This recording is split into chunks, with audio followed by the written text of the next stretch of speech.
orang yang percaya padanya tidak binasa, melainkan beroleh hidup yang kekal. Jadi seolah-olah Yesus ini adalah penjelmaan Tuhan yang menjadi manusia. Dan selanjutnya dikatakan juga lebih radikal lagi, sangat eksklusif sekali, yakni Yohanes 4 ayat 16. Dia katakan, Yohanes 14 ayat 6, terbalik. Yohanes 14 ayat 6, begini dia punya bunyi. Kata Yesus kepadanya, Akulah jalan dan kebenaran dan hidup. Tidak ada seorang pun yang datang kepada Bapa kalau tidak melalui aku. Nah, ini seolah-olah makna yang terkandung di dalam ayat ini, ya, Yesus punya 3 jabatan, yakni jalan, kebenaran, dan hidup. Jadi orang yang akan sampai ke surga tidak akan sampai katanya kalau tidak melalui Yesus. Artinya, orang tidak akan sampai ke surga kalau tidak beragama Kristen dan mengakui Yesus tuh Tuhan. Makanya orang Kristen kuat mempertahankan dogma. Sampai kapanpun Yesus tetap Tuhan. Sampai kapanpun Yesus dan Kristen itu adalah sarana fasilitas untuk mencapai surga. Itu sebabnya sampai hari ini orang-orang Kristen di luar itu menganggap kita ini umat muslim, kaum muslimin wa muslimat adalah orang-orang yang dikategorikan sebagai domba-domba sesat. Iya, semua pendeta Kristen umatnya menganggap umat Islam itu domba-domba sesat yang perlu katanya diselamatkan. Dan mereka ini adalah domba-domba tebusan yang disebut Israel rohani.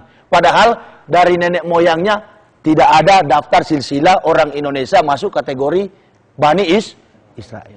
Sementara Yesus juga datang bukan untuk orang Indonesia, bukan orang Amerika, bukan untuk dunia ini, tetapi Yesus datang secara spesifik untuk Bani Israel. Saya bisa buktikan di dalam Matius pasal 15, apa yang saya ucapkan punya landasan yang kuat, bahwa Yesus bukan untuk orang Kristen.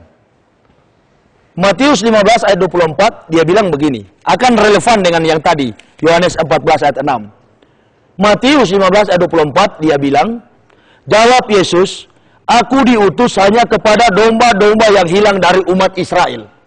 Dia tadi dikatakan, tidak seorang pun yang sampai kepada Bapa dalam pemahaman teologi Kristen adalah Allah. Jadi tidak seorang pun yang sampai kepada Allah kalau tidak melalui aku. Aku ini maksudnya Yesus. Nah sekarang timbul pertanyaan Matius 15 ayat 24. Yesus berkata, aku datang kepada domba-domba yang hilang dari orang Israel. Nah bagaimana dengan nasib orang Kristen yang menganggap bahwa Yesus jalan kebenaran dan hidup? Sementara Yesus mengkomplain, jangan-jangan Yohanes 14 ayat 6 ini hanyalah suara seorang pembohong dan penipu. Karena buktinya memang di daerah Timur Tengah sana, Yesus di kalangan Bani Israel sendiri tidak pernah derajatnya menjadi Tuhan. Dia tetap Nabi, namanya Yeshua HaMashiach. Makanya saya pernah ditanya oleh seseorang begini, Pak Yahya, kenapa sih ente seorang pendeta, seorang rektor? Kok bisa sekali, mudah sekali ente masuk Islam? Saya katakan begini, di zaman Uni Emirat Arab, Tuhan saya itu Isa Al-Masih. Di tengah kompleks kehidupan iman dan hidup Yahudi, Yesus itu, Tuhan saya dulu itu adalah namanya Yeshua HaMashiach. Abad 21, namanya Yesus Kristus. Saya takut ke depan namanya James Bond. Nah iya, bisa-bisa James Bond, bisa-bisa Bruce Willis, bisa-bisa jadi Jackie Chan, dan lain sebagainya. Atau Arnold Schwarzenegger. Bisa-bisa saja. Karena setiap saat berubah, sebagaimana megaloman ya. Berubah-ubah terus. Nama Yahya, Nabi Yahya, dirubah jadi Yohanes. Petrus, nama Kefas, dirubah jadi Petrus. Ini, yang dipersembahkan di Gunung Moria adalah Ismail, diganti oleh Ishak. Padahal waktu itu dalam kitab suci Kristen sendiri, Kejadian 18 dan 22 mengatakan, jangankan Ishak lahir, di kandung badan pun belum. Nah ini merupakan kitab suci orang Sinting. Makanya saya tidak mau percaya ini. Anggaplah ini saya anggapkan sekarang ini. Ini masih lebih berharga daripada majalah Bobo, lebih berharga daripada ini. Orang Kristen nggak boleh marah. Karena saya bisa membuktikan majalah Bobo bohong, tapi berguna bagi anak cucu kita untuk kita mulai memboyongnya ke kamar, dan kita mulai menawarkan dia untuk bercerita dongeng, tidak mengandung dosa. Ini dongeng yang banyak dosa, Jack. Ya, kalau meme kan masih agak-agak tidak sopan ya. Ini dongeng yang banyak dosa. Dongeng yang menyesatkan sekaligus menjerumuskan manusia ke dalam jurang maut. Ya, kalau manusia Kristen mempertahankan dogma semacam ini, maka kita harus lawan dengan Lukas 16. Tentang bagaimana Lazarus dan orang kaya mati. Nanti kan di kemudian hari, kalau sudah mati, umpamanya kita semua mati dan orang Kristen semua juga mati. Nanti di surga sana, di hari pembalasan itu, ada neraka, ada surga. Dipanggil semua orang Kristen. Dipanggil juga nabi-nabi. Hei Ibrahim, ente, Musa, Isa, Nabi Muhammad, turun. Mana umatmu? Pilih. Wah, baru Allah panggil sama Isa alaihissalam. Betul selama di dunia, kamu ajarkan bahwa nggak usah sunat tapi baptis aja. Wah, Isa bilang nggak begitu. Jangankan Al-Quran, di dalam kitab sucinya dia sendiri, saya tidak pernah dibaptis, tapi saya disunat, kata Isa. Allah bilang, coba buktikan. Mana Bibelmu? Lukas 2 ayat 21. Isa nggak dibaptis, disunat. Yesus nggak dibaptis, tapi disunat. Matius, Lukas pasal 2. Kebetulan nih Alkitab ini dari tahun 91, saya sudah kuasai. Ya, cuma simbol saja saya pegang. Makanya pendeta-pendeta takut kalau berdebat. Karena saya sudah kuasai ini. Dari A sampai Z, mau bilang tentang apa? Tentang kehidupan yang palsu. Saya tahu. Di sini tempatnya, posisinya, bunyinya saya masih hafal. Ya kalau kategori kiai di Islam, saya Jainuddin MZ masih hafal ini. Dia hafal tuh sisi Al-Quran. Ya, mudah-mudahan saya juga jadi orator seperti beliau. Insyaallah. Dan memang tugas saya itu, harus cita-cita saya kuat. Mari kita buktikan Yesus dibaptis atau disunat. Lukas pasal 2. Ini bukan Al-Quran ya, Bible. Lukas 2 ayat yang ke-21. Begini bunyinya.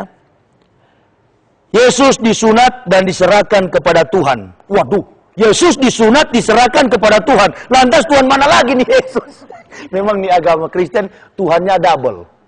Ada Tuhan yang baru lahir dan ada Tuhan yang melahirkan, menciptakan. Jadi saya hebat sekali dulu waktu Kristen. Saya punya Tuhan dua.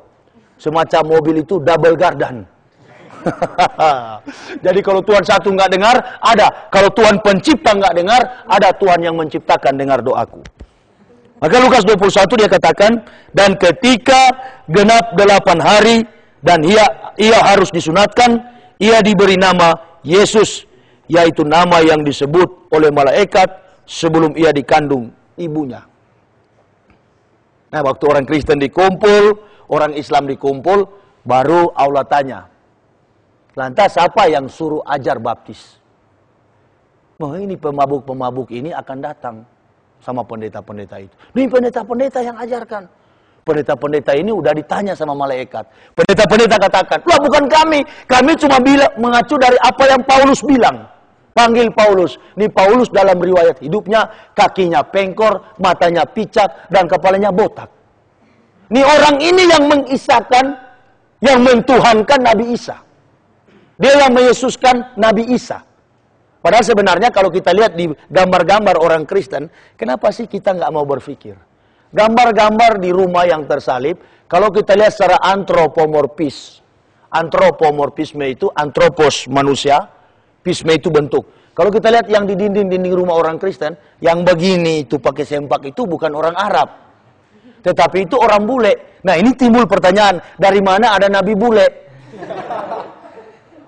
Sebenarnya gampang sekali menjebak kebohongan Yahudi dan Yunani. Cuman orang Kristen itu, saya katakan tadi, sudah sesat. Sehingga dia lebih daripada sinting, sudah buta huruf. Karena tidak mau keluar dari kungkungan kegelapan itu.